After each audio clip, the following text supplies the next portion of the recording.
हाँ अपना video stop spotlight पे रखते हैं। मैम मैम मैम या मैम आपने वर्कशीट 1, 2, 8 एंड 13 चैप्टर के भेजे ना, खाली 4 चैप्टर। जो जितने चैप्टर हुए उतने की दिए। अब सेकंड चैप्टर की नहीं मिली है और फर्स्ट की भी नहीं मिली। मैंने बेटा फर्स्ट मैंने भेज दी है बेटा। आप कौन सी ब्रांच में हो? मैम नारायणपुरा अभी तक नहीं मिली मैम। त्रिपुरा को नारायणपुरा में ही हूँ मैम। हम नारायणपुरा में मिल गए। मैम हम लोग 10th जुलाई मैम को पता है नारायणपुरा में ज्वाइन हुए मैम थे मैम त्रिपुरा। मैम नारायणपुरा में ये चारों मिली है मैम, 1, 2, 8 एंड 13। ओके, तो शायद आपके पास मैम त्रिपुरा 10th जुलाई को ज्वाइन हुई थी तो उनको नहीं मिली। ओके ओके, तो वो आप है ना हेड ब्रांच जो है उनसे बात कर लेना। साक्षी मैम आपको भिजवा देंगे, डोंट वरी। ओके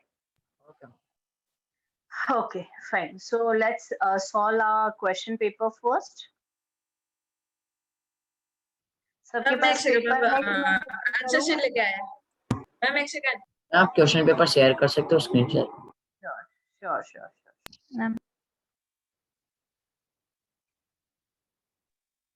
मैम या मैम एग्जाम में चूज द करेक्ट ऑप्शन में फर्स्ट का आंसर क्या था? एक मिनट, मैं वही शेयर कर रही हूँ। ये क्या शुरू हो गया?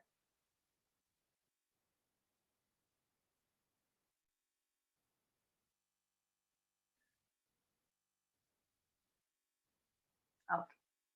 Now see, can you see the screen now? Yes, ma'am, we can.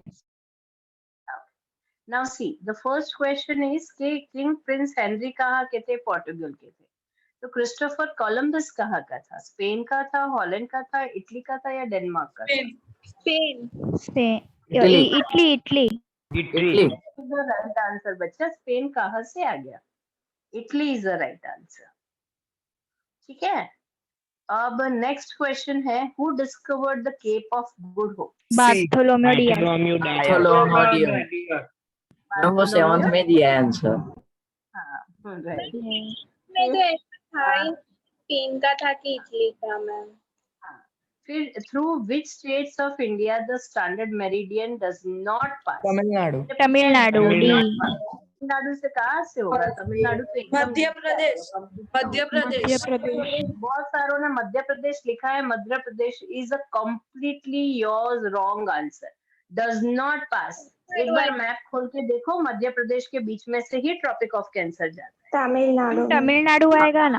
Tamil Nadu नीचे है, साउथ में। तमिलनाडु आएगा। हाँ, Tamil Nadu is the right answer. Which of the following countries is the largest? Canada. मैं फर्स्ट का आंसर क्या है? फर्स्ट का आंसर है इटली। मैम ओशन पब्लिकेशन में मध्य प्रदेश दिया है। मध्य प्रदेश में मध्य प्रदेश नहीं है। पर मैं है ना बेटा, सुनो, ओशन पब्लिकेशन मध्य प्रदेश डालेगी और ओशन पब्लिकेशन इंडिया को यूरोप में डाल देगी तो मैं मान जाऊंगी। इसी तरह से मध्य प्रदेश डालेगा ओशन पब्लिकेशन तो मैं नहीं मान सकती। आपका कॉमन सेंस होना चाहिए। एक बार खोल लो मैप। मैंने इतनी बार पढ़ाया है कि कहाँ से जाता है। ये आंसर भी मैंने तुम लोगों से डिस्कस किया था कि कौन से चलो स्टेट बोलो, कौन से जगह से जाता है। उसमें मध्य प्रदेश, एक बार मैप खोल के देख लो, टेक्स्ट बुक खोल के, मध्य प्रदेश से पास होता है कि नहीं होता है।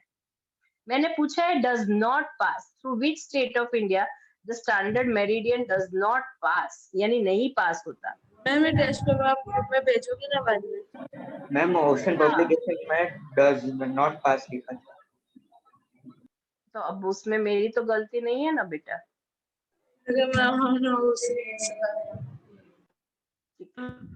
मैम फोर्थ में कनाडा। फोर्थ में क्या आएगा? कनाडा। फिफ्थ में 7th और 6th में नॉर्थर्न। 7th में सी रूट। सी रूट मैम।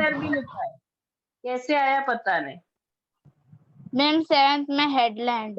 मैम मैंने 6 में मैम 7th में सी रूट। 7th में हेडलैंड। मैम सी रूट है ना? सी रूट भी आएगा, हेडलैंड भी आएगा तो भी राइट है, सब में राइट है। मैम ये चलेगा southern tip of America? Africa yes sorry ma'am, मैंने अफ्रीका में मैंने भी वही लिखा, southern tip of Africa.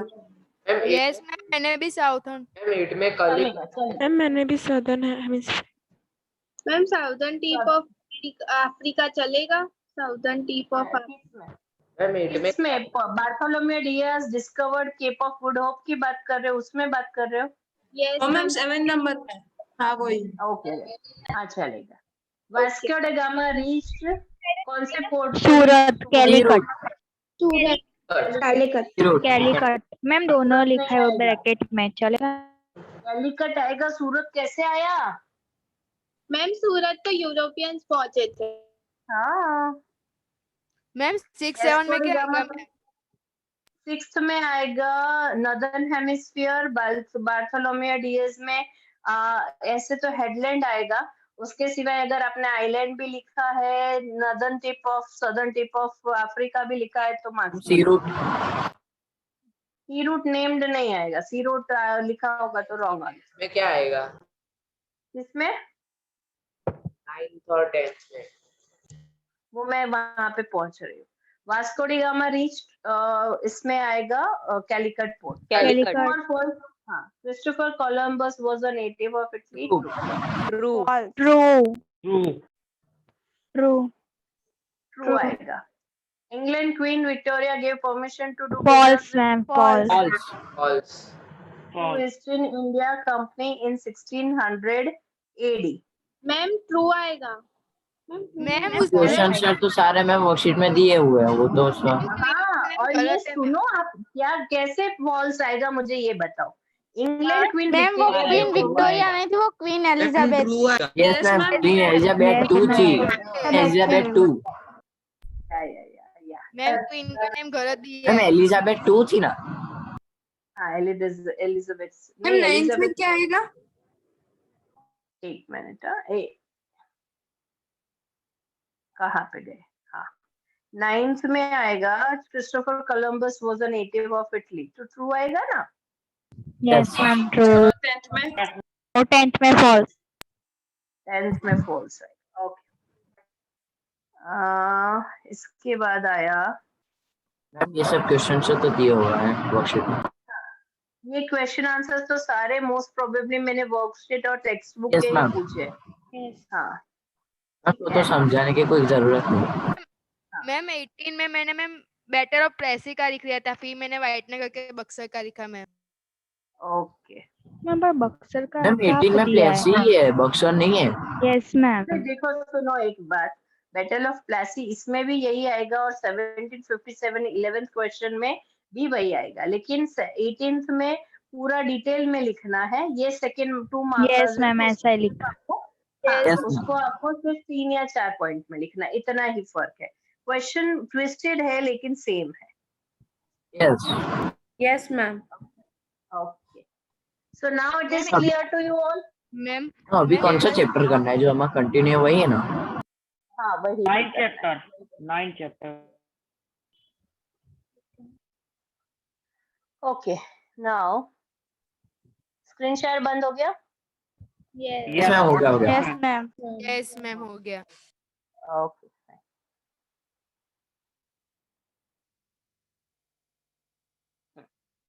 now we were on chapter 9 right? Yes ma'am. Fundamental duty से शायद से बाकी है। I think so वही से बात। Textbook everyone? Yeah, textbook everyone. हमने yes page number fundamental right against 68 page number 68. Yes. Let me adjust my cameras first. Board is visible to you all?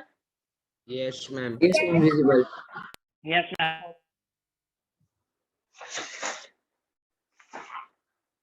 Sleeper. One minute. पुन्हा किती napkin आतो ना? Ma'am page number Board 68. रब कर दो।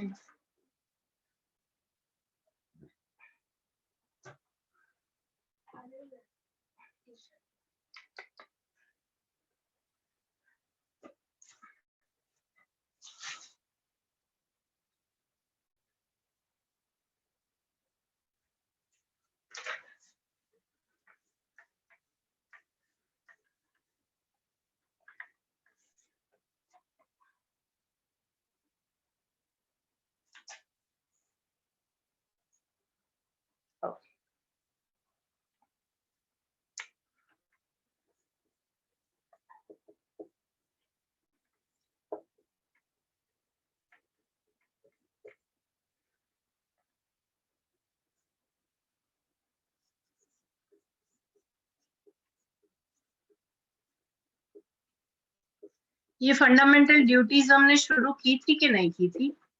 नहीं की थी मैम नहीं की थी।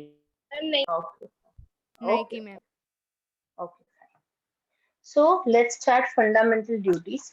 मैंने ये ऑलरेडी बताया था कि जिस तरह से हमारे कॉन्स्टिट्यूशनल राइट्स हैं, यानी हमारे जो हक है, उसी तरह से towards our country we have our duties also.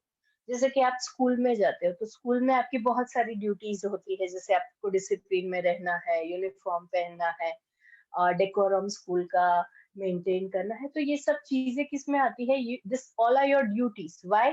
To live a life with peace and harmony, यानी आप बहुत ही आराम से शांति से रह सको।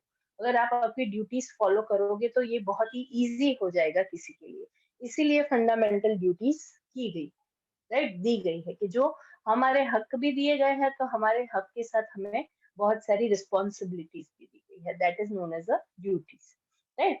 सो let's discuss fundamental duties. The my voice is audible to you all now? yes no Yes, audible ma'am. It's audible. Okay, fine. The people of India were more aware of the rights and duties since ancient times. मतलब हम ऐसे नहीं हैं, we are not hooligans, we are very cultured people. Indians को बहुत ही cultured लोग कहा जाता है। क्यों? क्योंकि हम हमेशा हमारी ड्यूटीज को फॉलो करते हैं। जैसे हम ऐसे एक कंट्री है जो इतनी बड़ी फैमिलीज के साथ रहते हैं, पेरेंट्स के साथ रहते हैं, राइट। तो ये सारा कल्चर हमारे में पहले से है, तो हमें हमारी सेंस ऑफ ड्यूटी सबसे ज्यादा पता है अगर इंडियंस की बात करें तो वो हम राइट्स एंड ड्यूटीज हम एंशिएंट टाइम्स से मानते हैं और वो हम फॉलो करते हैं। Just as a citizen are given various fundamental rights. जैसे हम एज अ सिटीजन हमको बहुत सारे हक दिए गए हैं, राइट्स दिए गए हैं। Various fundamental duties were incorporated by constitutional amendments in 1976, यानी जब 1976 में कॉन्स्टिट्यूशन में बहुत सारे चेंजेस किए गए, उसमें हमारे इसमें फंडामेंटल ड्यूटीज भी डाली गई। मतलब कि इनकॉर्पोरेट मतलब इसमें ऐड किया गया, कि हमारे कॉन्स्टिट्यूशन में फंडामेंटल ड्यूटीज को भी ऐड किया गया। The fundamental day aims to include love for nation, national integrity, love for मतलब देश के लिए प्यार, नेशनल इंटीग्रिटी मतलब एक साथ रहने की भावना, that is known as integrity. Various high ideals and value awareness among its citizen, मतलब आपकी कंट्री को बहुत ही इस तरह से रखना कि my India is something, you should be proud to be an Indian, that what it means. Ideals, values awareness among its citizens के वेदांत 68 पेज पे है हम बचा। सो नेशनल कहाँ पे थे? Value awareness among the citizen, thereby helping in developing the nation. Every citizen of India should contribute towards the protection of nation's unity. यानी हर एक इंडियन की, आप भी जैसे छोटे हो तो ये आपकी भी ड्यूटी होती है एज एन इंडियन कि आपको आपकी कंट्री की हार्मनी और यूनिटी को प्रोटेक्ट करने के लिए आपको बिहेव करना है। जैसे कि कहीं पे भी रास्ते पे चले गए, मारपीट कर दी, या फिर गाली गलौज कर दी, या फिर किसी बस को तोड़ दिया, या फिर कोई पब्लिक प्लेस को नुकसान किया, तो ये आपकी ड्यूटीज में नहीं आता, it is against our nation. तो ये सारी चीजें आपको नहीं करनी, that what it means. Integrity and sovereignty, so that there remains peace, security, communal harmony, मतलब कम्युनिटी, एक कम्युनिटी से दूसरे कम्युनिटी झगड़ती है, फिर लड़ाई होती है, दंगे कन्वर्ट हो जाते हैं, राइट, तो उससे बहुत सारा नुकसान होता है। तो ये सब चीजें नहीं करनी। कम्युनिटी हार्मनी बहुत जरूरी है क्योंकि हम एक सोसाइटी में रहते हैं। The fundamental duties are given on the first page of textbook. हमारे हर एक टेक्स्ट बुक के फर्स्ट पेज पे, टेक्स्ट बुक का स्पेलिंग इसमें रॉन्ग है, फर्स्ट पेज पे लिखा हुआ है कि क्या हमारी फंडामेंटल ड्यूटीज है, ठीक है। नाउ अब हम बात करेंगे which are our duties, what are our fundamental duties. To abide by the constitution and respect the ideals of institution, the national flag and the national anthem, यानी जो हमारे कॉन्स्टिट्यूशन में लिखा हुआ है,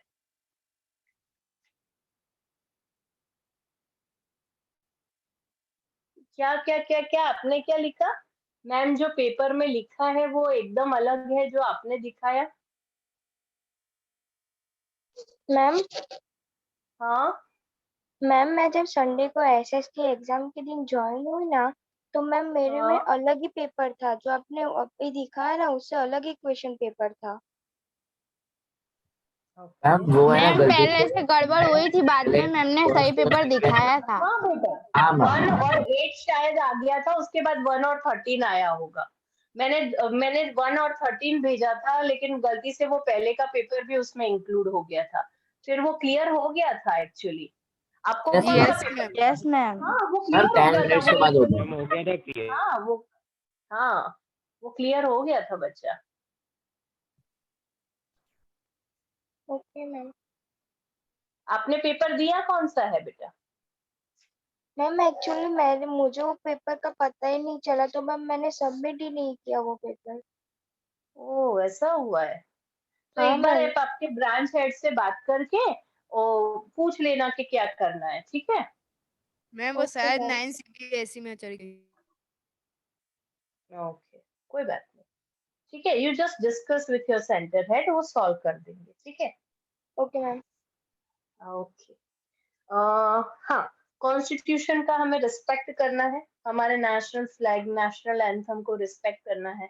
आप देखते हो नेशनल फ्लैग हम जब भी अनफोल्ड करते हैं तब हम रिस्पेक्ट खड़े होते हैं, उसको सैल्यूट करते हैं, नेशनल एंथम बोलते हैं तो हम खड़े हो जाते हैं। ये हमारे में एक डिसिप्लिन आ गया है, ये हमारी ड्यूटी है कि हमें उसे रिस्पेक्ट करना है। To cherish and follow the noble ideas which inspired our national struggle for freedom, यानी हमें हमेशा ये चेरिश करना है कि जब हमें फ्रीडम दिया गया तो उसकी जो आइडियाज थी, जैसे कि सत्याग्रह है, फिर जो सत्याग्रह है, फिर उसके सिवाय गांधी जी ने नॉन वायलेंस, ट्रूथ, इन सब पे बहुत भार दिया था। तो ये हमारे मोरल्स है कि जिससे हमें आजादी मिली, तो उसे हमें हमेशा चेरिश करना चाहिए। यानी जो लोगों ने हमारे फ्रीडम स्ट्रगल के लिए जान दी है, उनके लिए हमें always be have to be respect them. ये हमारी ड्यूटी है। To uphold and protect the sovereignty, unity and integrity of India. Sovereignty का मतलब होता है कि uphold, यानी हमें किसी और यानी हमारी कंट्री में किसी और दूसरे कंट्री के बंदे को इंटरफियर नहीं करने देना चाहिए, because we are capable to solve our problems. Unity, एक दूसरे का सपोर्ट करना चाहिए। इंटीग्रिटी यानी साथ में रहना चाहिए। Okay So sovereignty, unity, and integrity of India. Then the fourth is to defend the country and render national services when called upon to do so. मतलब कि अगर कभी भी ऐसी सिचुएशन आ जाए कि वॉर की सिचुएशन आ जाए, या किसी भी तरह से अगर आपको आपकी कंट्री को सेव करना है, तो आपको हमेशा उसके लिए खड़ा होना है। और रेंडर टू डू सो मतलब ये आपका ये आपकी ड्यूटी है, मतलब ये आपको करना ही है, राइट? क्योंकि कभी भी आपकी कंट्री आपको खतरे में लगे तो you have to stand for your country. To promote harmony, उसका मतलब ये नहीं है कि चले जाओ, क्या बोलते हैं, कि बॉर्डर पे चले जाओ और लड़ाई करो, इसका मतलब ये नहीं है। कहीं पे भी, जैसे कहीं पे भी आपको लगे कि आपकी कंट्री जैसे कि टेररिस्ट एक्टिविटीज होती है, या आपको ऐसा लगता है कि कुछ गलत हो रहा है, तो आपको हमेशा you have to raise your voice and stop that. ये आपकी ड्यूटी। समझ में आया? Then, to promote harmony and the spirit of common brotherhood amongst all people of India, transcending religious, linguistic, and regional or sectional diversity, to renounce practices derogatory to the dignity of women. यानी हमें harmony मतलब कि एक अच्छी भावना के साथ रहना है। स्पिरिट ऑफ कॉमन ब्रदरहुड यानी हम सब भाई बहन हैं, उसी हिसाब से हमें रहना है। People of India, all people of India, transcending यानी उसमें आपको कभी ये नहीं सोचना है कि ये कौन से रिलीजन का है, कौन सी लैंग्वेज का है, कौन सी डाइवर्सिटी का है। आपको हमेशा यूनिफाइड रहना है, और हमेशा ऐसी प्रैक्टिसेस कभी भी नहीं करनी है जहाँ पे आप विमेन को डिसरिस्पेक्ट करते हो, यानी गाली बोलते हो या मारते हो, या फिर उसको इक्वल नहीं गिनते हो, आपको लगता है कि हम ही सुपीरियर है। ऐसी कोई भी कंडीशन आपको नहीं क्रिएट करनी है। ये means you have to respect women in a society, जो हमारी सोसाइटी में सबसे कम किया जाता है। That is the truth. तो इसीलिए हमारी ड्यूटी में इसको लिखा गया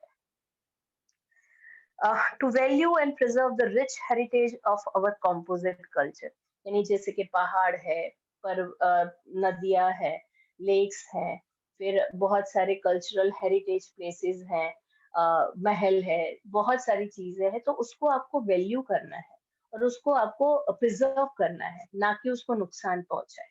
राइट, तो आप नुकसान तो बहुत तरह से, आप बॉटल्स फेंक देते हैं, कचरा डालते हो, कहीं पे भी कुछ भी लिख देते हो, कुछ भी तोड़ देते हो, तो ये सब आपको नहीं करना है। Right, to protect and improve the natural environment, including forests, lakes, rivers, and wildlife, and to have compassion for living creatures. यानी रिवर्स को आपको, जैसे फॉरेस्ट में गए तो इन सबको आपको प्रिजर्व करना है, सेव करना है, ना कि उसको नुकसान पहुंचाए। एनिमल्स भी आ गए, बर्ड्स भी आ गए, because they are our, they are our natural heritage, हमारा नेचुरल हेरिटेज है, उसको प्रिजर्व करना आपके लिए बहुत ही जरूरी है, ना कि उसको नुकसान करो या मारो या फिर हंट करो, या ऐसा सब कुछ हमें नहीं करना है।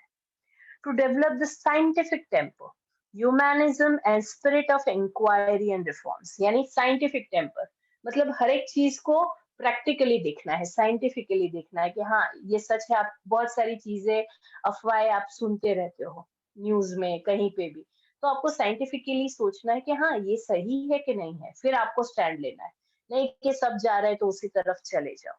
फिर ह्यूमैनिज्म, हर एक के साथ ह्यूमैनिटी से बात करनी है। इंक्वायरी एंड रिफॉर्म्स, यानी जो अच्छे चेंजेस है सोसाइटी में वो हमें लाने की कोशिश करनी है।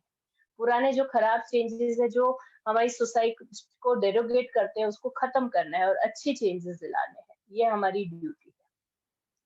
To safeguard public property and the abjure violence, यानी हमें हमारी प्रॉपर्टी को सेफगार्ड करना है, उसमें सब कुछ आ गया, हॉस्पिटल आ गया, बस स्टैंड आ गया, बस आ गया, रोड आ गया, सब कुछ आ गया, तो वो हमारी सबकी पब्लिक प्रॉपर्टी है, वो हमें सिक्योर करनी है, सेफगार्ड करनी है। एब्जॉर वायलेंस, वायलेंस मतलब ये दंगा है या फिर मारपीट है या फिर गाली गलौज है, इन सब चीजों से हमें दूर रहना। एब्जॉर वायलेंस मतलब दूरी रखनी है वायलेंस से। To strive towards excellence in all spheres of individual and collective activity, so the nation constantly rises to higher levels and endeavor and achievement. यानी हम एज अ नेशन, चेरिश मतलब कि उसे एंजॉय करना। इसका मतलब होता है कि हमें स्ट्राइव टूवर्ड्स एक्सेलेंस, मतलब हमें सिर्फ हमारे एक्सेलेंस की, मतलब सबसे, स्ट्राइव मतलब भूख होनी चाहिए ऐसी कि हम सबसे बेस्ट करेंगे दुनिया में, पूरी कंट्री में, एजुकेशन में, सब में हम इतना बेस्ट करेंगे कि हम हमारी कंट्री को प्राउड फील करा सके। राइट, तो that what it means. Then, who is the parent or guardian to provide opportunity for education to his child, or as the case may be, what between the age of 6 and 14 years? यानी जो parent है, जैसे कि मैं parent हूँ, तो ये मेरी रिस्पॉन्सिबिलिटी है कि मैं मेरे बच्चों को 6 से 14 साल के बीच में प्रॉपर एजुकेशन प्रोवाइड करूँ। उसके बाद तो बच्चे बड़े हो जाते हैं, वो अपने आप भी पढ़ सकते हैं, राइट, अगर उनको पढ़ना है तो। लेकिन ये एज अ ड्यूटी है, एज अ पेरेंट, कि मैं अपने बच्चों को 6 से 14 साल के बीच में पढ़ाऊं, right. So that is our duty. So ये हमारी फंडामेंटल ड्यूटीज है। उसके बाद 6th January, this is the 1 marker question. 6th January is celebrated as a fundamental duties day. हमारा फंडामेंटल ड्यूटीज डे सेलिब्रेट किया जाता है, ठीक है। Of all the duties, some day duties are backed by law, मतलब उसमें से बहुत सारी ऐसी ड्यूटीज है, अगर आप नहीं उसको फुलफिल करते हो तो लॉ आपको पनिश भी कर सकता है। Yes Prisha, you have any question? No, ma'am. By mistake, I have raised. Okay, fine. The person violating it can be sentenced, मतलब इन लॉज में से, ये हमारी ड्यूटीज में से अगर कोई इसको वायलेट करता है, जैसे कि कुछ तोड़ दिया, किसी को मार दिया, कुछ भी किया, या फिर कोई भी हमारी कल्चरल हेरिटेज है उसको नुकसान पहुंचाया, तो उसको पनिश भी किया जा सकता है। A teacher should make efforts so that the students should follow their duties and they become aware of conscientious. यानी हमें, ये टीचर्स की ड्यूटी है कि आपको ये अच्छे से समझाया जाए और सिखाया जाए ठीक है, ये आपकी क्या ड्यूटी है और उसी हिसाब से आपको उसे फॉलो करना है, ये टीचर्स की duty. Then it is our duty and responsibility as a citizen to see that various social levels and custom prevailing in the society should be eradicated। मतलब हमारी सोसाइटी, हमने बात की कि हमारी सोसाइटी में बहुत पुराने बहुत सारे रिचुअल्स है जो अभी भी फॉलो किए जाते हैं, जैसे अनटचेबिलिटी, छुआछूत, राइट, के ये छोटे कास्ट का इसको नहीं छू सकते, पानी नहीं पी सकते, साथ में नहीं बैठ सकते, ये सब गलत बातें हैं जो अभी प्रिवेल नहीं करती और आपको उसको बढ़ावा भी नहीं देना है, ठीक है। अनटचेबिलिटी, ड्रजरी मतलब कि कोई भी बहुत ही मैंने इसको पहले भी समझाया था कि ड्रजरी का मतलब होता है कि ऐसा कुछ काम जिसमें आपको बहुत ही कंटिन्यूस काम करना पड़े, आपका शोषण हो, that is known as a drudgery. Child labour, women exploitation, dowry मतलब दहेज जो लड़कियों की शादी के वक्त दिया जाता है। फीमेल फिटिसाइड मतलब कि आपको अगर जेंडर, प्रेग्नेंट वुमेन का जेंडर जानना है कि बॉय है या गर्ल, आपने जान लिया, वो एक्चुअली पनिशेबल लॉ है, फिर भी बहुत जगह पे होता है, और फिर उसको यानी क्या कहा जाता है कि उसको बिफोर बर्थ उसको मार दिया जाता है, that is known as a female foeticide. Ill customs, superstition यानी अफवाह, पुराने रिवाज, रीति रिवाज में आप रहते हो। This duties are directive in weighing as that what as sensible and aware citizen must do, यानी ये सब चीजों से हमें दूर रहना है और एज अ गुड सिटीजन हमें जो सही है हमारी सोसाइटी के लिए वही करना है। So that it means if citizens propagate the importance and utilization of fundamental duties, then future citizens develop the feeling of national responsibility, international brotherhood, just and exploitation free society। अगर हम सच में ये fundamental duties को follow करें ना, सच में दिल से, तो सच में ये पॉसिबल है कि हमें हमारी नेशनल रिस्पॉन्सिबिलिटी पता चल जाती है, इंटरनेशनल लेवल पे आपका ब्रदरहुड फीलिंग बढ़ जाता है, और हम एक ऐसी सोसाइटी में रह सकते हैं जहाँ पे कोई किसी का एक्सप्लॉयटेशन ना करे, सब अपना काम आराम से करे और आराम से जी। So that can be possible only when you really believe in this। ठीक है, समझ में आया? Yes, ma'am. Yes, ma'am. Yes, ma'am. Now see, अब हम बात कर रहे हैं principle, directive principles of state policy. Directive principles of state policy मैंने आपको पहले भी बोला था, क्या होता है directive principles of state policy, क्या इसका मतलब होता है?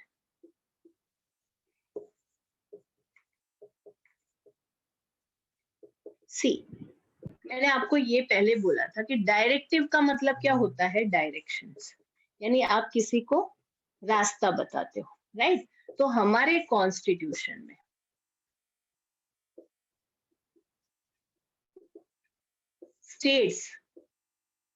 स्टेट या फिर हम बात करते हैं गवर्नमेंट, चलो गवर्नमेंट ले, वो स्टेट गवर्नमेंट भी हो सकती है, सेंट्रल गवर्नमेंट भी हो सकती है, कोई भी गवर्नमेंट, ठीक है। तो उसके लिए हमें डायरेक्शन का मतलब क्या होता है, गाइडेंस प्रोवाइड की गई है कि भाई आपको कैसे चलना है। जैसे कि आपको किसी ने रास्ता बता दिया कि ये आपका रास्ता है और आपको इस पे चलना है, राइट, तो आपको अच्छी, यानी यू विल बी सक्सेसफुल।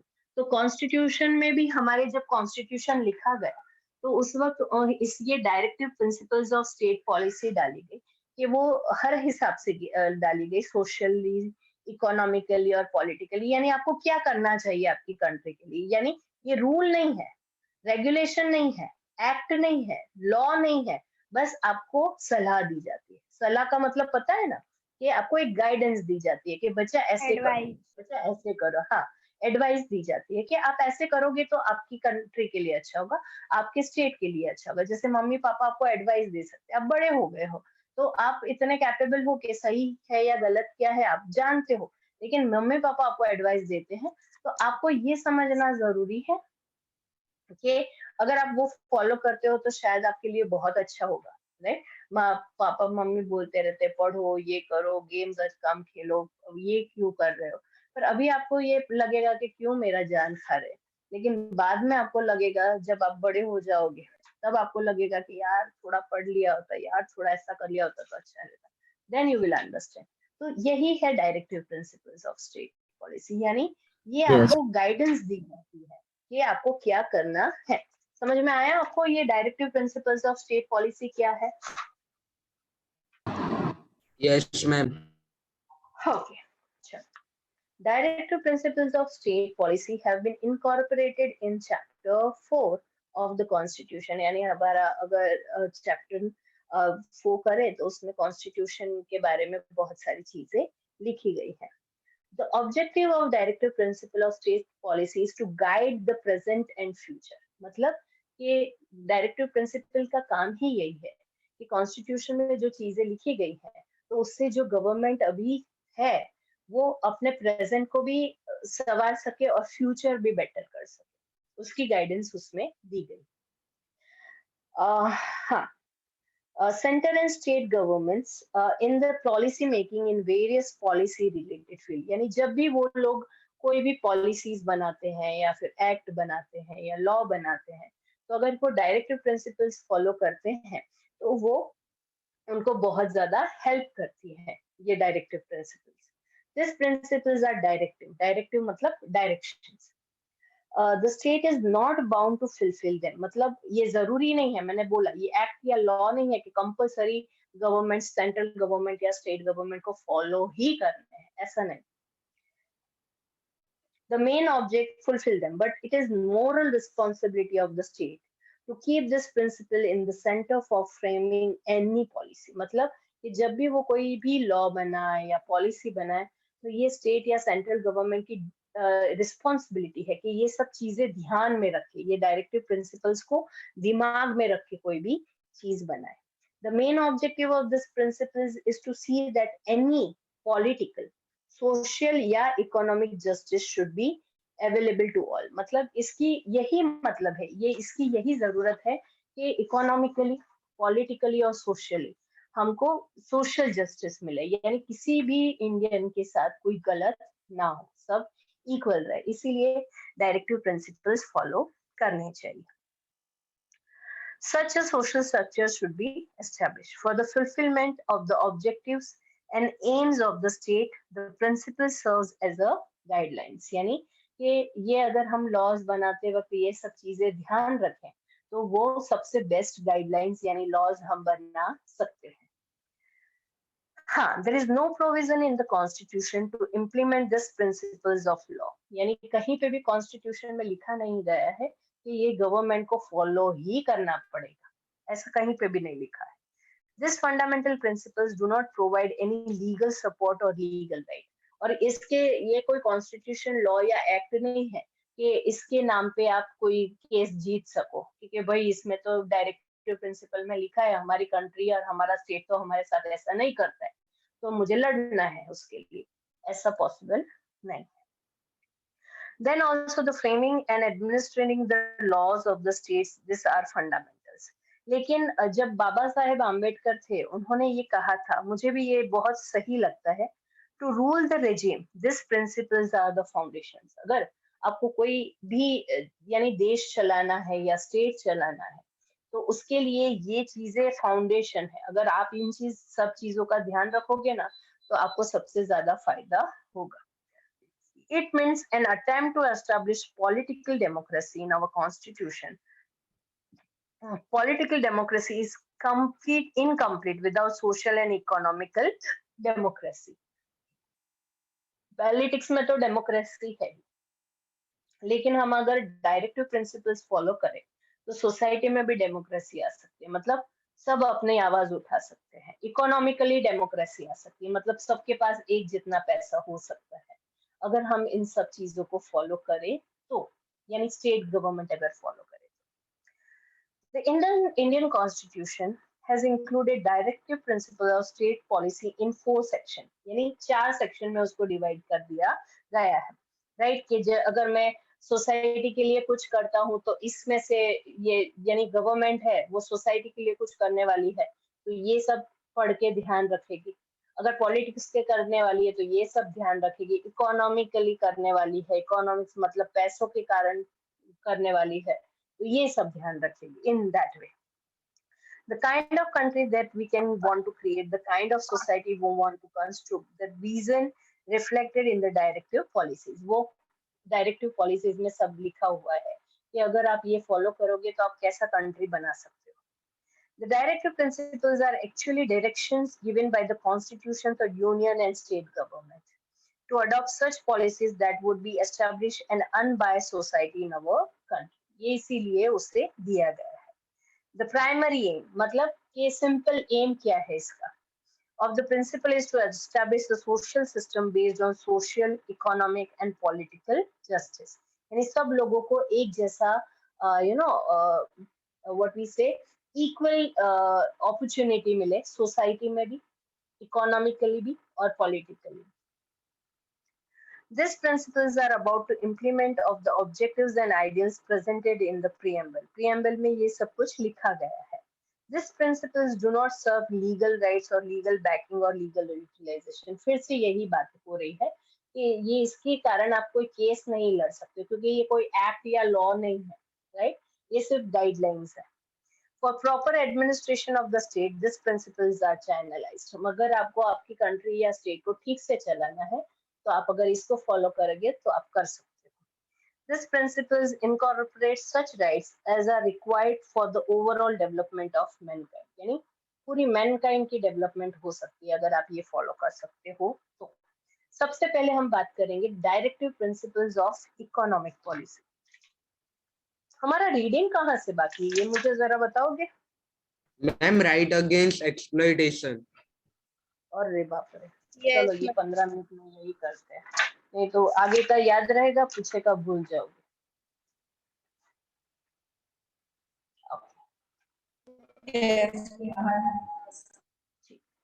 अच्छा, उसमें कुछ भी डिफिकल्टी लगे या ना समझ में आए तो यू कैन आस्क. ठीक है? यस, चलो. Right against exploitation. Krishna Shri, yes read. Krishna Shri, आपने चैट बॉक्स में कुछ लिखा था, क्या था बच्चा? मैम मैं ऐसा कह रही थी कि आप एक बार सिर्फ पेपर का और एक बार शेयर करना ना एंड के 5 मिनट्स में. क्यों, क्या हुआ बच्चा? मैम वो मुझे चेक करना था ना, इसलिए मैंने स्क्रीनशॉट नहीं लिया था, अभी लेना है. मैम मेरे बुक में ना वो जो रेड कलर का लिखा होता है ना वो नहीं लिखा है, तो आप मुझे बताएंगे कि 67 पेज पे फॉर टॉपिक पे जाना है. तो मेन ऑब्जेक्टिव से मैम. हाँ जी जी. Okay ma'am. The main objective of the Constitution is to see any person does not suffer exploitation at the hands of other person and exploitation-free society is established. That is the objective of the Constitution. Through this right, human trafficking, drudgery, slavery, and forced labor are banned. The violence of this right is a punishable offense. Legal trade of children and women, forced labor or imposed slavery, work without pay or end the old drudgery system has to be ended through this right to take work from any person without paying them or paying them less amount than minimum wages. Forced or imposed labor is a punishable act. Okay. Now next is Twisha. Yes, ma'am. Any child under the age of 14 cannot be made to work in a factory, mine, or any dangerous profession a garage, hotel, or cannot be employed as a household servant. Under the Prohibition of Child Labor Act, all these are punishable offences. Mandatory services can be sought Sort. from any person for the purpose of public welfare of the state military services in any fields irrespective of religion, gender, caste or class, with or without re, remune- remuneration. Remuneration. Okay, now right to freedom. Bhumika. Yeah. Any citizen of India can follow any religion of choice, can promote and propagate the same is mentioned in the provision of the Constitution of India. But this right is to be enjoyed within permissible limits so that it does not affect the freedom of people, administration, morality and health of the society. The religious gatherings, offerings or prayers are not included in this. Next is Kartavya. The state of India does not have any religion of its own, or the Indian state is not run as per the principle of any religion or sect. The state cannot interfere in the religious matter or religious belief of any group. The religious group have been given the freedom to establish any religious organization and can manage and administer them for religious and philanthropic aims. The state cannot use the funds collected through a public tax or a public fund for the benefit and development of any special religion and sect. The educational institution running on government grant cannot impart religious education or compel the students to participate in any religious education or attend any religious. Okay. Now the next is Prisha. Yes, ma'am. Culture and education. People of Prisha, your voice is not coming. Ma'am 2 minute में earphones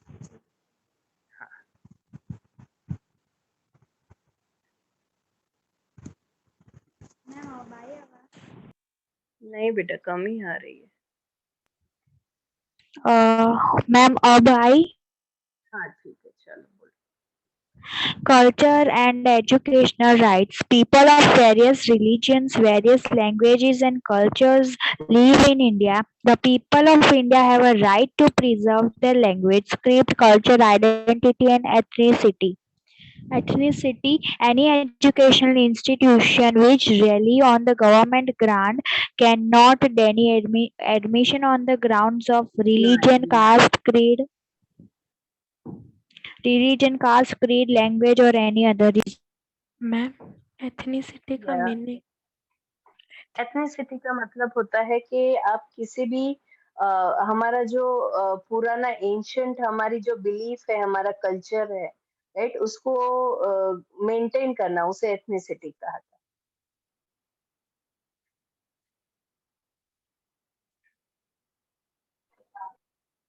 है. Okay, read.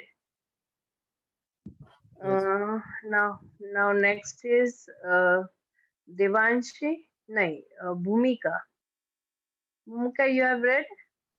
Yes, ma'am, my chance done. Devanshi Shah. Yes, ma'am.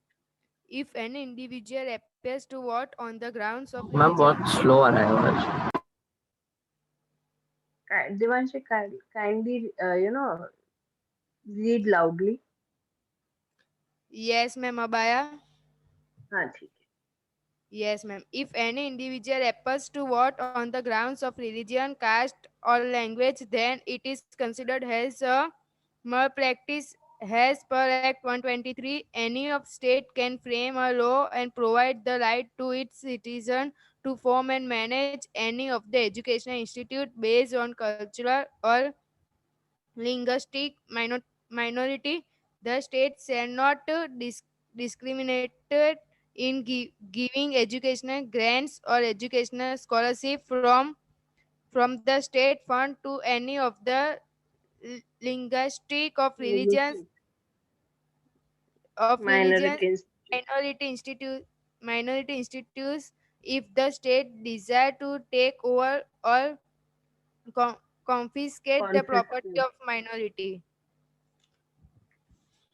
minority institution, then it can do so only after giving proper returns. In this way, important provision in context of education institute have been made in the constitution. Vanit. Yes, ma'am. Right to constitutional remedies. No matter how many laws are framed or how many provisions are made for the fundamental rights, if these are not implemented well, then there remains no meaning of such freedom or right. Therefore, a provision has made in the Constitution for the implementation of these rights, and under it, a right in the Supreme Court can be made for the violation of the fundamental right. This right has been accepted as the right to constitutional remedies. The Supreme Court plays an important role in protecting the fundamental rights, and for this, if the court finds it necessary, then it can give orders, instruction, or decree. The apex court is vested with the powers given by the Constitution. Nobody can oppose it. If any person puts a complaint against any state for the violation of any fundamental right, then the Supreme Court can exercise its right.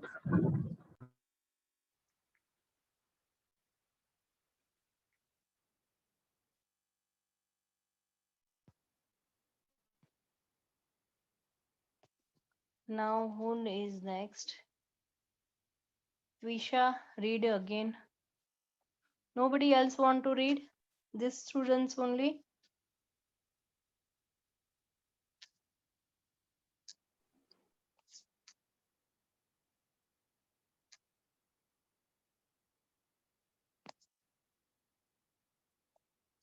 Ma'am, shall I start? Yeah, yeah, Devanshi. Ma'am, So, Devansh. Twisha, read. Okay, ma'am. Right to freedom से ना? Doctor Baba Saheb Ambedkar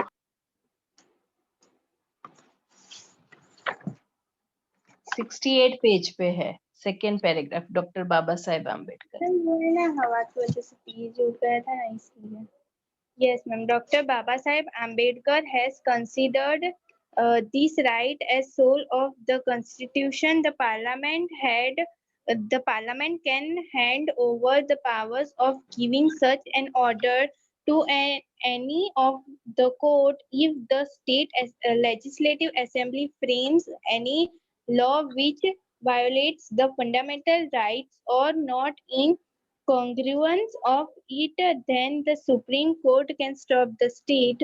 Thus, this right provides an opportunity to any of the citizen to approach court for the violation of fundamental rights. Okay. Now the next is Tanvi. Yes, ma'am. The Constitution provides the fundamental rights to the Indian citizens.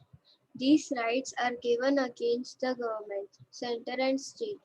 The fundamental rights are applicable to all its citizens at all the times, but can be suspended during the time of emergency. No state can form any laws which takes away the fundamental rights of these citizens. Okay. Now the next is nobody else want to read. This many students, only those who have read.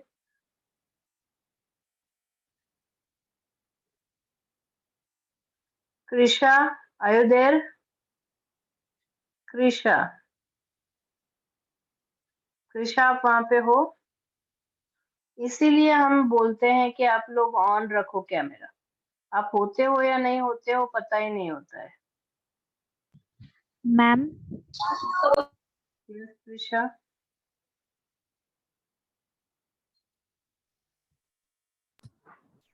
Ma'am आप प्रीशा बोल रहे हो या क्रिश? मैं कृषा बोल रही थी, कृषा नहीं। लेकिन Krisha you want to read, you can read. 3 minutes okay are ma'am, left. Fundamental duties. Yeah, बच्चे।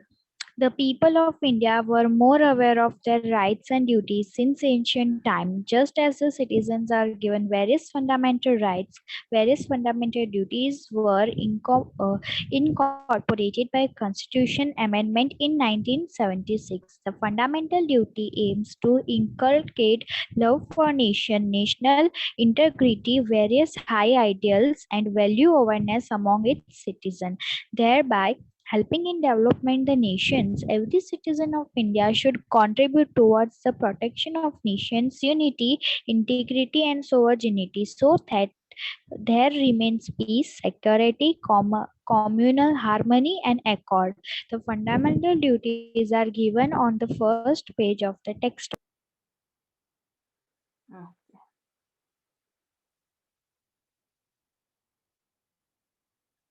Yes, Nupur, read. Yes, ma'am. First, to abide by the Constitution and Abide. abide by the Constitution, respect its ideals and constitutions, the national flag and national anthem. Second, to cherish and follow the noble ideals which inspired our national struggle for freedom. Third, to uphold and protect the sovereignty, unity, and integrity. Sovereignty. Fourth, to defend the country and render national service when called upon to do so. Fifth, to promote harmony and the spirit of common brotherhood amongst all people of India, transcending religions, linguistic, and regional or sectional diversities, to renounce practice derogatory Derogatory.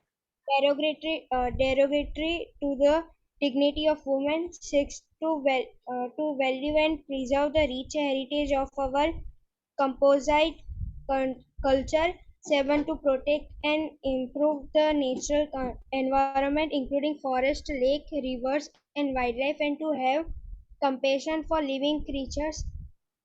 8, to develop the scientific temper, humanism, and the spirit of inquiry and reform. 9, to safeguard public property and to abjure violence. 10, to Yes. What happened? ma'am, nothing.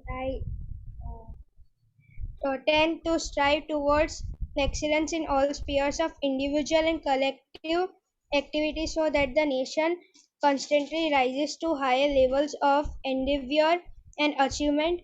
11, who is a parent or guardian to provide opportunities for education to his child, or as the case may be, ward between the age of 6 and 14 years. Okay. We'll keep it till here only. Okay. Okay, ma'am. Bye, ma'am. Bye, ma'am. Bye, ma'am. Bye, ma'am. Bye bye everyone.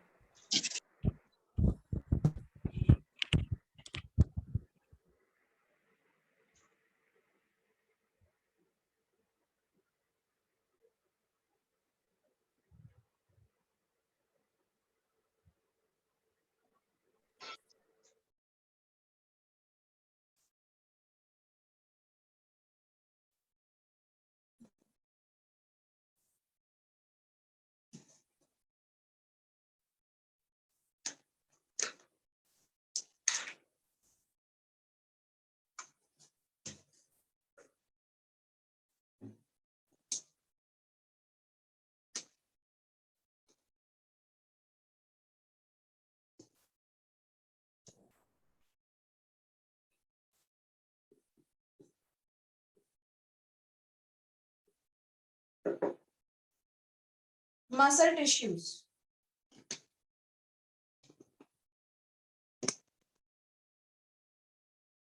Yeah, let me just set the board once. Perfect. So in muscle tissues or muscular tissues, basically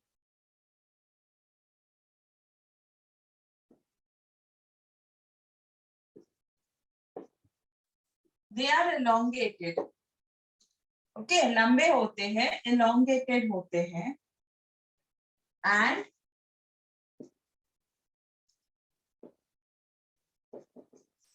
large sized.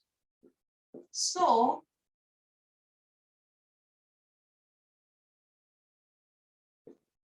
they are called muscle fibers. लंबे होते हैं, large size होते हैं, तो उनको muscle fibre भी बोला जाता है. अब muscle fibre on basis of location, structure and function are divided into. First we are going to learn about striated muscle. मैं सारे क्लासेस अभी नहीं लिख रही हूँ. We have striated, smooth and cardiac. The reason is we have already written it ahead, so we are not going through into it. Now we start with striated muscle. Striated muscle you can see in your textbook how they are. आपने देखा उस पे ना ऐसा अगर muscle है तो उस पे ऐसी लाइंस है.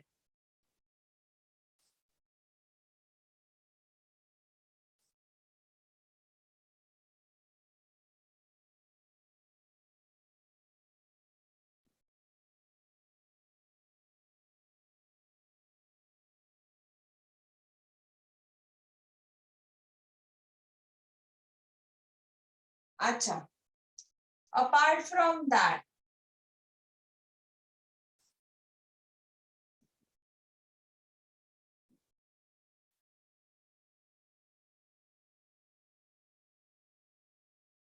ऐसे होते हैं. और अगर देखोगे तो यहाँ पे ऐसा बल्जी स्ट्रक्चर भी मिलेगा. सो ऐसे होते हैं striated muscles. So striated muscles, they are known as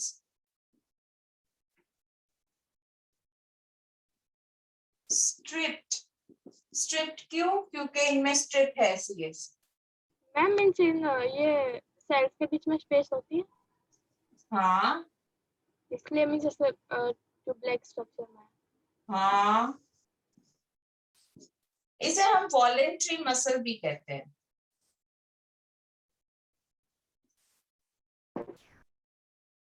अब देखो इसको पहले स्ट्राइप्ड क्यों कहते हैं, तो ये क्वेश्चन बहुत पूछा जाता है that why the muscle have been named as a striated muscle. ठीक है, so I'll just write the answer for it.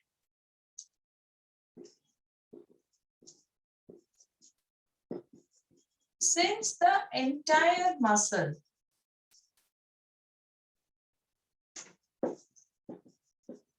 fiber, हम ड्रॉ करने का नहीं बेटा, आपने टेक्स्ट बुक में दिया है ना, वो आपको एक्सप्लेन करने के लिए बच्चा किया है. Since the entire muscle shows dark, alternate dark and light strips. आपने देखा ये dark light, dark light, dark light. So ये स्ट्रिप प्रेजेंट होने की स्ट्राइएशन भी बोलते हैं, इसे बैंड्स भी बोलते हैं. So that's why they are called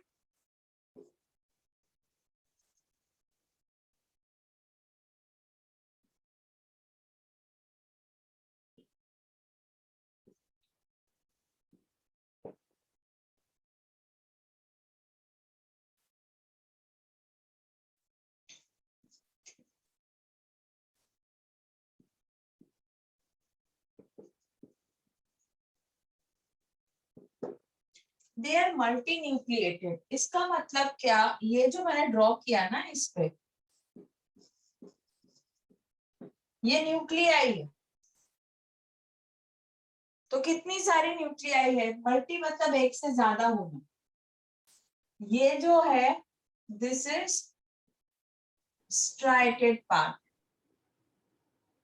so I hope आपको क्लियर हो रहा है कि मसल फाइबर कैसा होता है। तो मैम इसके न्यूक्लियाई मींस बाहर अटैच्ड होती है। हाँ बेटा, बाहर अटैच होती है। ठीक है यस जी। ये लॉन्ग भी होते हैं, elongated भी होते हैं, नॉन टैपरिंग भी होते हैं, सिलिंड्रिकल भी होते हैं। And each muscle cell is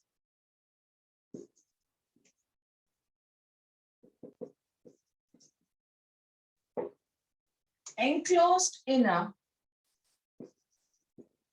thin but distinct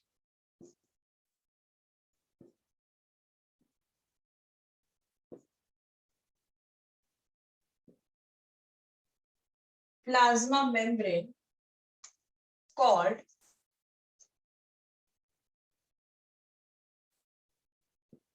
sarcolemma। मैं ये सार्कोलेमा क्या है वो आपको समझाती हूँ। आप पहले इतना कॉपी कर लो, उसके बाद में आपको सार्कोलेमा भी समझाती हूँ और इसके फंक्शंस और ये कहाँ पे प्रेजेंट होता है।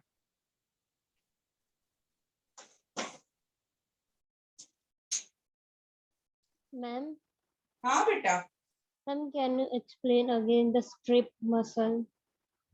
I'll definitely explain you this thing again. Just do one thing, complete writing. Okay, ma'am. Ma'am इसका डायग्राम कौन से पेज पे है टेक्स्ट बुक के? I have to see it. आप लिखना कंप्लीट करो, मैं सब बताती हूँ। 76. Yeah, see 76. Yes ma'am 6.11। Ma'am आपने जो डायग्राम ड्रॉ किया है वो हमको भी करना है?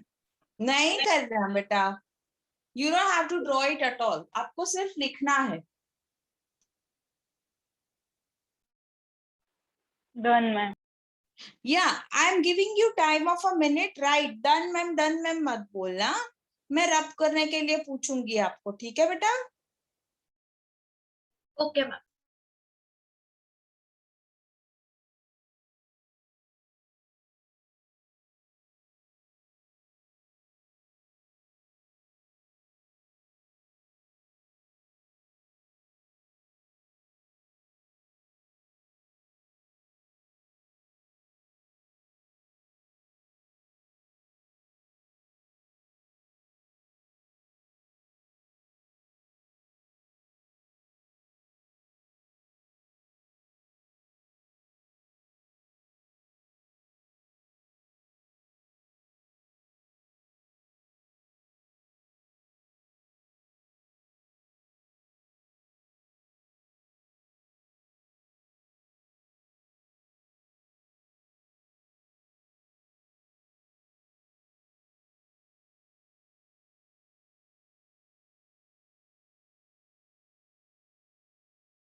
May I rub?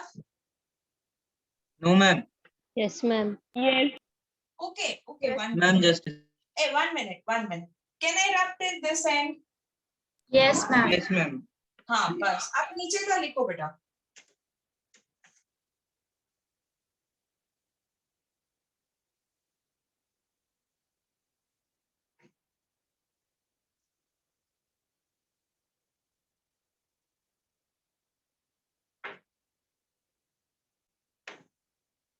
Okay.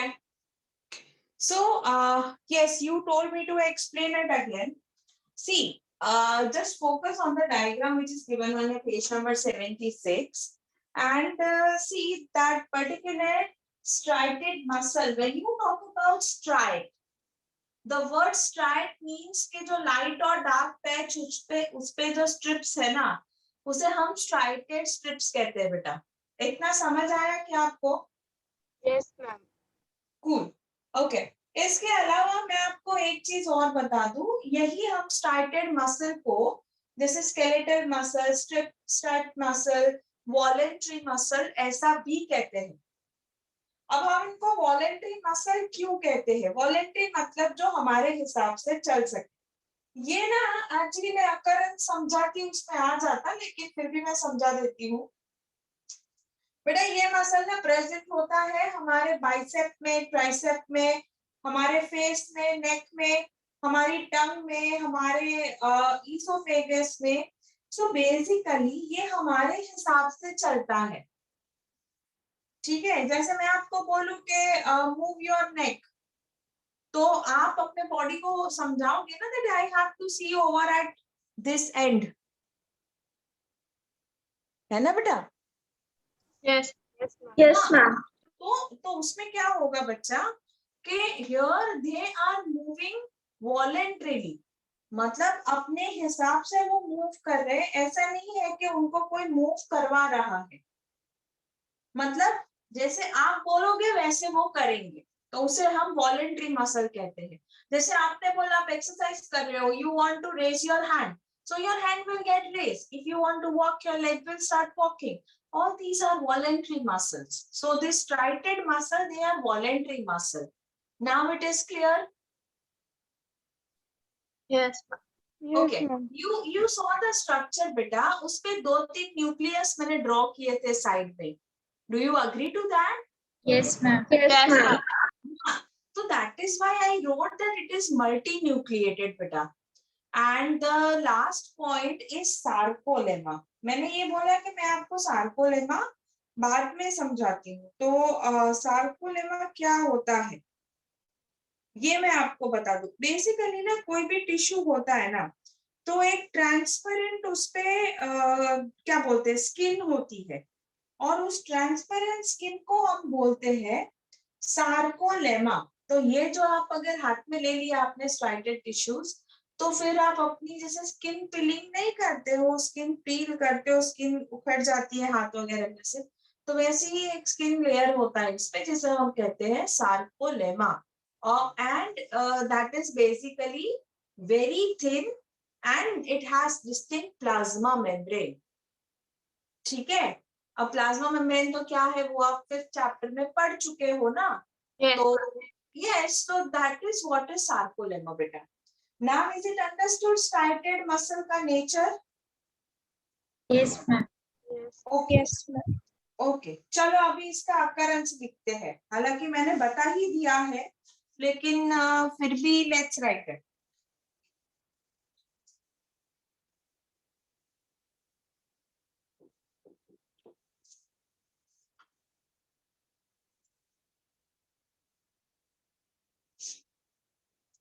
कहाँ पे अकर करेगा?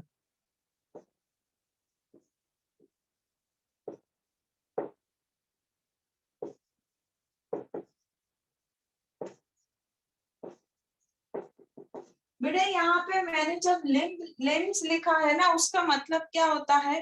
Four limb. फॉर हिम मतलब हाथ.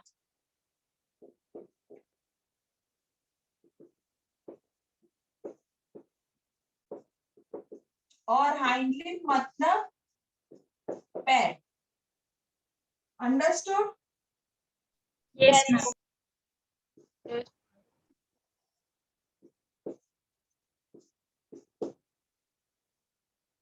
So they occur over there. Apart from that, they occur in body wall. Body wall के अलावा face, neck, फिर अगर बॉडी पार्ट्स के अंदर देखा जाए, so they are present in pharynx. हमारी बॉडी में डायाफ्राम होता है. आप जब सांस लेते हो तो it has to be G.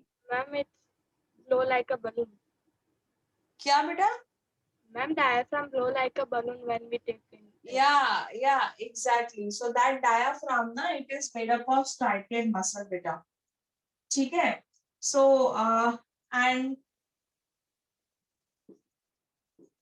they are also present in upper part of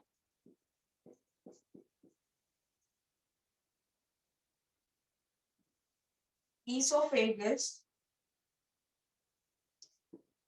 which are called visceral striated muscle. अच्छा, अभी मैं ये रब कर सकती हूँ नीचे का? Yes, ma'am. Yes, ma'am.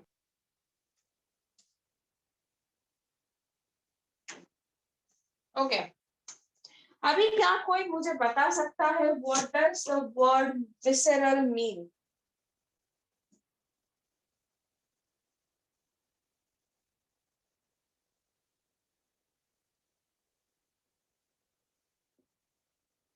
These are flexible.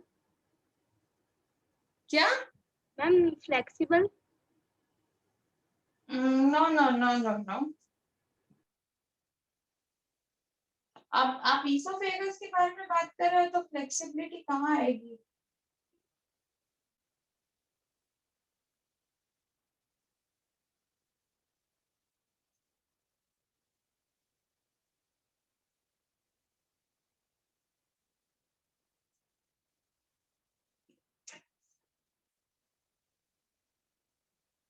सोचो.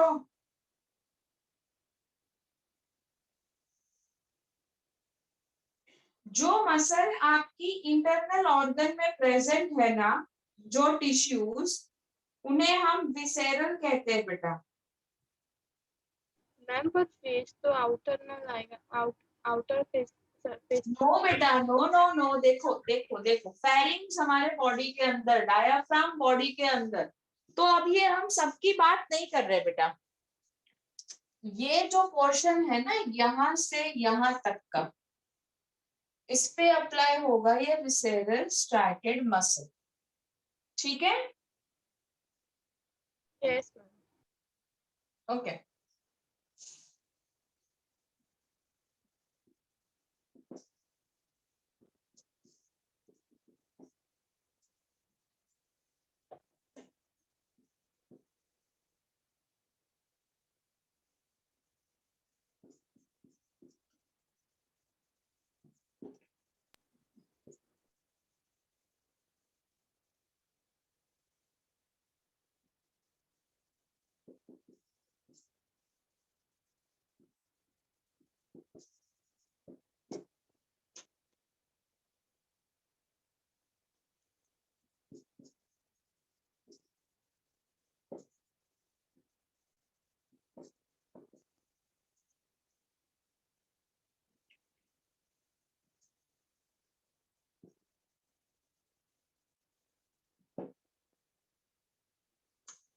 आप लोग जब बहुत भागते हो, उसके बाद थोड़ा सा रेस्टिंग चाहिए ना आपको.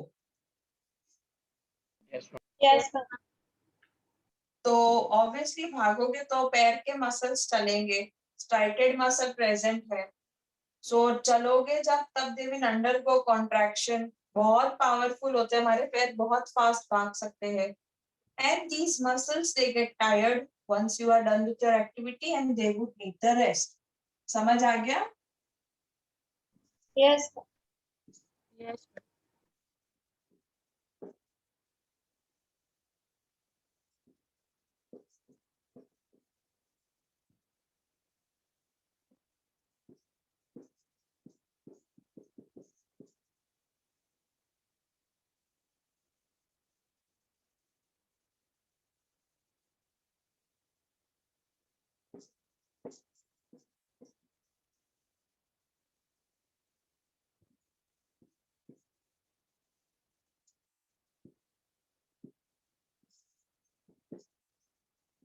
चलो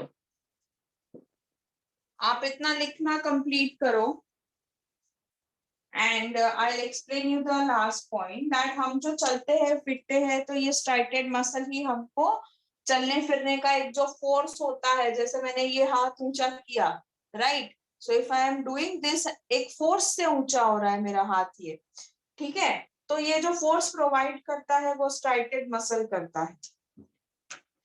आप ये बोर्ड कंप्लीट कीजिए, ठीक है। कंप्लीटेड। मैम बॉडी वॉल कहाँ पे होता है? मैम मीन्स कॉन्ट्रैक्शन और रिलैक्सेशन भी मसल का यही करता है? सारे मसल का नहीं, सिर्फ जहां पे ये होता है उसी मसल का। Hand and leg? हाँ, हैंड और लेग का यही होगा ना? हाँ, हैंड और लेग का यही करता है।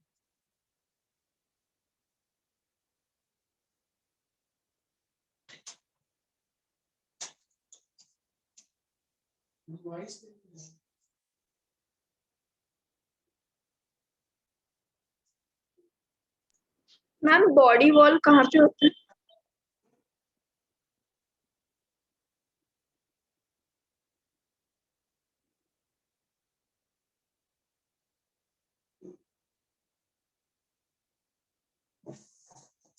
क्या बेटा? मैम बॉडी वॉल कहाँ पे होता है? बॉडी वॉल इज योर, जो आपकी बॉडी है उसकी आउटर सरफेस।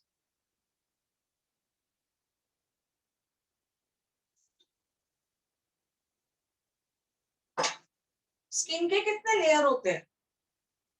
3 to 4, मैंने तो 7 सुने हैं। Yes ma'am 7 8। तो मानो ये हाथ है, ठीक है, इसके अंदर का जो एक्सट्रीम अंदर का लेयर है that is made up of striated muscle, फिर बाहर आते आते एपिथेलियल हो जाता है। अंडरस्टूड? Yes ma'am. चलो, should I rub the board? Yes ma'am. Yes, ma'am. Okay. अच्छा, अभी हम करने जा रहे हैं स्मूथ मसल। सो आप लोगों को ये देखना है कि अभी स्मूथ मसल कहाँ कहाँ हो सकता है। You need to tell me